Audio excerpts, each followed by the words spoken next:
मैं फतेह मोहम्मद सीनियर नायब सदर तंजीम उलमाए अहले सुन्नत वल जमात जिला पुंछ, इमाम खतीब और नाजिम आला मरकजी जामे मस्जिद कासिम नगर मेंढर आपसे मुखातिब हूँ।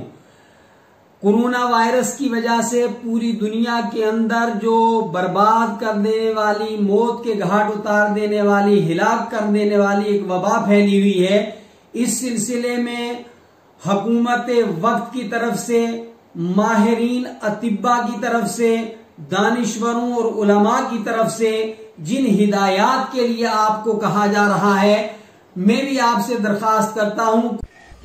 बकिया वीडियो देखने से पहले हमारे YouTube चैनल महमूद मीडिया को सब्सक्राइब करें और पास वाले बेल आइकन को दबाकर ऑल के ऑप्शन को सिलेक्ट करें। उन हिदायत पर अमल करने में कतअन गफलत न करें। हमारे पैदा करने वाले मालिक ने भी हमें हुक्म दिया है, वला तुल्कू बिअयदीकुम इला तहलुका, कि अपने आप को बर्बाद मत करो, अपने आप को हिलाकत में मत डालो। हजरत मोहम्मद सल्लल्लाहु अलैहि वसल्लम ने भी फरमाया, फर्रा मिनल मजलूम कमा फिरारकल असद, के वबाई बीमारी में मुब्तला आदमी से इस तरह दूर रहो जैसे शेर से दूर रहते हो। और नबी सल्लल्लाहु अलैहि वसल्लम ने फरमाया कि जो चीज आपको तकलीफ पहुंचाए, उस चीज को उससे पहले कि वो तुम्हें तकलीफ पहुंचाए, तुम उसका खात्मा कर दो। लिहाजा ये एक भयानक जंग है जिसमें दुनिया के सारे इंसान मुब्तला हैं।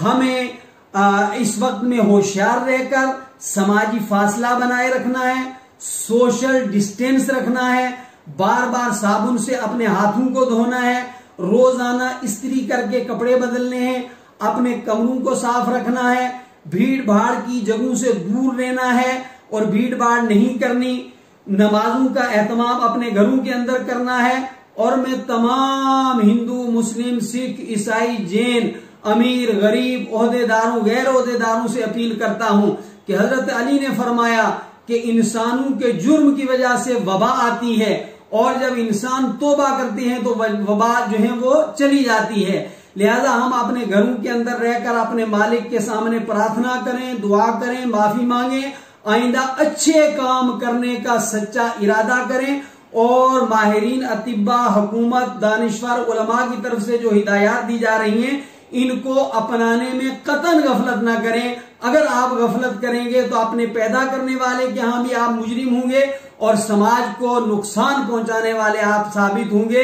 ये वक्त है कि हम समाज को फायदा पहुंचाएं, समाज को नुकसान ना पहुंचाएं। उम्मीद है कि आप इस पर अमल करेंगे।